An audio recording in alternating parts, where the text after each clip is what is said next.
Hello everyone, it's MyTyme here. Welcome to another episode of MyNBA2K16, and today I'm going to show you a tactic which is called sandbagging, I believe. In a lot of people refer to it as, and it's got many other names. I'm going to call it plain dead.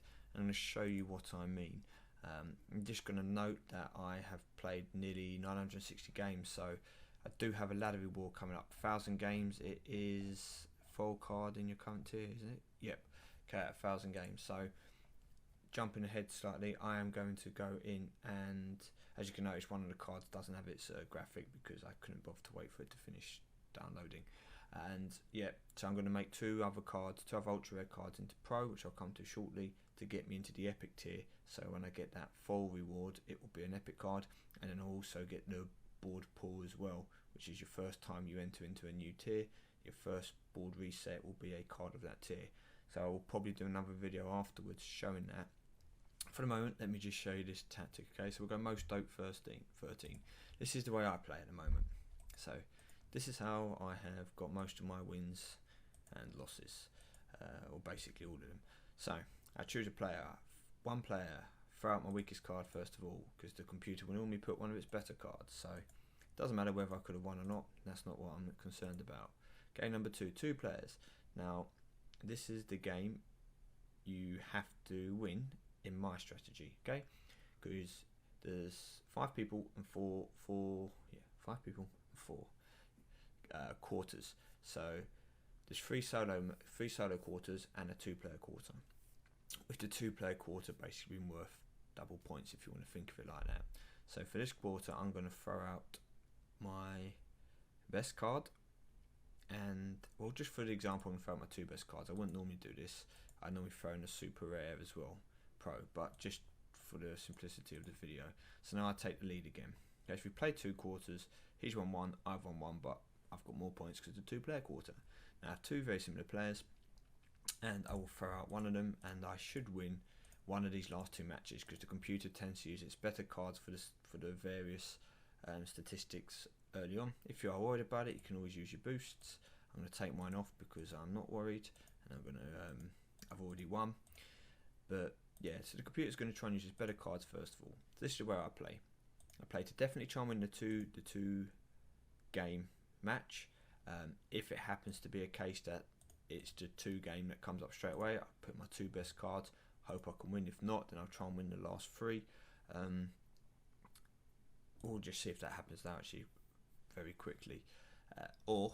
And I have done this as well, I tried the other tactic of I put in a strong card and a medium card, and then I tried to win the last thing. I left my last game being like a semi decent card, and it was good enough to do the trick as well.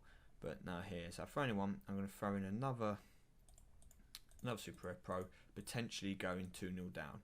As it happens, I'm 1-1, and I've got a 1-player game. So what I'll do is I will throw in again another super rare card, potentially going 2 to 1 quarters down, and that would left me 2 ultra rare pros, which I've got absolutely no doubt that I will win. So here you go, win again. There is no advantage for winning all the quarters. You still only get 2 picks for a win and 1 pick for a loss. So that is, you just completed a task, thank you. That is my tactic. Now what you can do is, if you're struggling, you can put in players which aren't so good. So for example, you would come here and you would put in a common. I've now dropped from ultra rare plus to ultra rare. You can then also swap out another person, and in this case it would drop me down to super rare plus plus. Now I'm not going to do that because I don't want to reduce the chance of me getting super rare pulls, ultra rare pulls even. Now I don't mind if I'm in ultra rare rather than ultra rare plus, but what I'm not going to do is I'm not going to drop down into super rare from ultra rare. So in this example, I would now swap this player in for somebody else who would keep me in the ultra rare tier. So let's go for Langston Galloway. Okay, so I've dropped from being highish end of ultra rare plus to low end of ultra rare. So if I go back, I have ultra rare opponents here. Okay, now if I go back and go in, it's probably only going to bring me out ultra rare opponents. I probably won't get any super rare opponents. What I want to do is pick my opponents, make sure I pick another opponent in the ultra rare, okay, not in the ultra rare plus. So 6 gods at the top, he will do for now. So I'm coming into this game with technically only 3 cards that I'm going to use. So we play out. The first game is likely to be a 1-player game. Oh, it's going to be 2 players. Okay, so what I do here is, this is the game I want to win. So I'm going to pick my best 2 cards and I'm going to go for the win. So I will comfortably win this, and I'm now 2 quarters up. So for the next quarter, I just throw a card away. I throw a weak card in, I expect to lose. Letting the computer use some of its better cards. Same again, throwing a weak card, I expect to lose.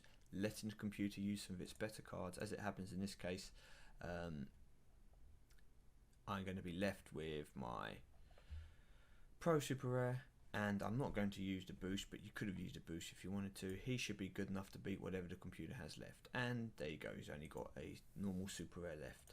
So I have won the game by sacrificing my full strength team to put in 2 players that I know I'm going to lose, but it doesn't matter. Oh, board reset. So I'll show you again. We'll go with Carl here. He's played, what's that, 1100, just over 1100 games. He's probably got a reasonably decent team. He's probably going to have a few, probably got an ultra rare in here, not pro, probably 2 super rare pros and 2 super rare just singles. That's what I'm going to guess. So first game, once again, computer's probably going to use his best card. Just throw out one of my weak cards, lose this game. 1 super rare pro gone. Okay, let's see if I was right. Super rare pro. Second game, is it a single player? It's a 2 player. Okay, once again, I'm now going to use the tactic of use my 2 best cards in this situation, just to guarantee myself to win. So it's got a rare pro and an ultra rare. Okay, now I've taken the lead. So what is it? 1 player. Once again, I'm not going to take the risk of putting in my best card left now. I'm still going to sacrifice, let the computer take this one. See, I would have won it, but that's not the point. And finally, he's most likely to have just a ultra rare card or a super rare card, and he's got a pro rare, which is similar to a super rare card. So I have won the game, and I still get my 2 picks. So that is it. That is the tactic. Just for one more time to show you at the top, was this Kimon 135. Play this through quickly, just to show you that I'm not just trying to make this up. Both ways work. It's up to you. I mean, this isn't the ideal way. I prefer using my way because I like to use the cards that I've worked for and I'm working up, rather than throwing in weaker cards. But obviously, if you win lose like that, you're gonna be getting less picks. If you can put a streak of 30-40 wins together, you're going to get 60-80 cards, which is obviously what people want to do. So you do whatever tactic works. You know, you go, here's another win. I didn't bother to do the explanation. You can probably see with the people I picked to how that works. So yeah, so now I'm going to end up going back and going to the auction house, because I have 4 cards which I have picked or got as rewards, and Joe Johnson is one of them. So I'm going to try and get this Joe Johnson here, 6,750. If I go to the buy it nows, I can show you on page number 2, I believe it is, that there is a buy it now for 7,500, I think. Yeah, here you go, 7,500.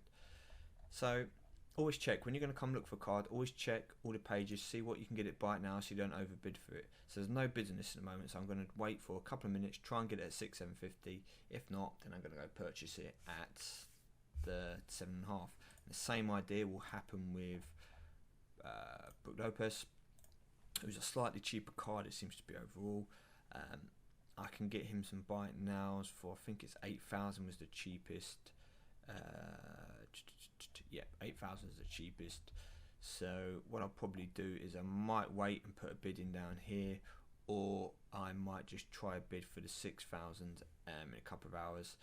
Either way, I'm going to get myself a couple of these, a couple of Joe Johnsons, and make them into my pros. If you want to know how can you get so many of those points, you see I've got 7 auctions up for the moment. I've got I've got a super, keep selling them. You might, if you put 10 rares up, you might only sell 2. They don't sell as frequent as they did before. Just put them up for the minimum 1001, take your 701 credits, and just keep doing that, keep churning them out. The only thing I haven't done is I'm keeping some of my rares. So if we go down and I've got 3 or 4 of a person, say for example here, Devin Harris, or an even better example is here, my Ryan Anderson. I'm going to keep these because what I will eventually do is I will make him into a pro. So I'll train him up. I have 2 wildcards here. Obviously I do not want to use wildcards at this stage of the game. I want to keep them for later on, for when I have epic legendary cards or star cards or whatever they come up afterwards. You don't want to be using your wild cards now. So all these rookie contracts, I will pro up 1 card.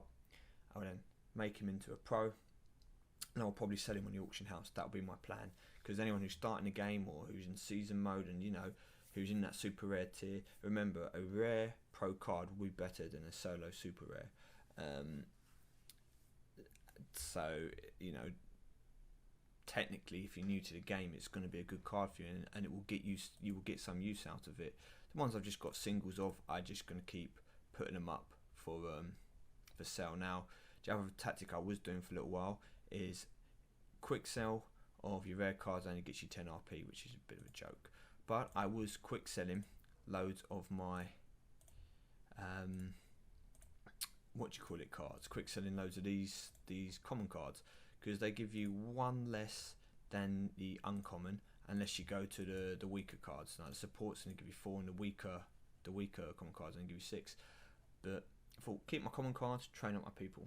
Keep my rare cards to sell, train up people, and quick sell my common cards because I've got no other use for them. I'm only either going to train people up. Once I've got no people to train up, or while I'm waiting to get people in to train up, sell them and take the points.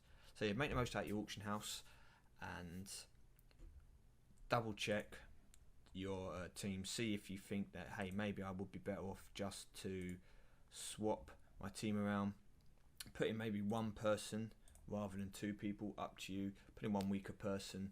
I still maintain that if you want to do that tactic, 1 person is enough. You don't have to do it like me 2 and then just take it to the end every time. Completely up to you. But try that, see if you can get yourself those wins in a row. Playing through the game, obviously get more picks, get more cards, sell them, use them, get yourself your RP points, and then use them in the auction house to get yourself those cards. I mean, I'm not buying cards at the moment that are meant to be good in the game. If I've got an ultra rare card, I'm then just getting the duplicates of it. I'll wait until later on in the game to tactically pick out who I want in my team. At the moment, I'm just going to go what the game gives me. So I'm going to sit here, do this auction house for a bit, potentially bring you a video once I've got them all and I can get myself into that epic tier, play through that and show you the foil card, the epic card, and then see how my team goes. Anyway, I appreciate you watching this. If you've got any queries or questions or both, then let me know. I'll do my best to answer them. But I've been MyTyme. Thank you very much for watching. Have a good day.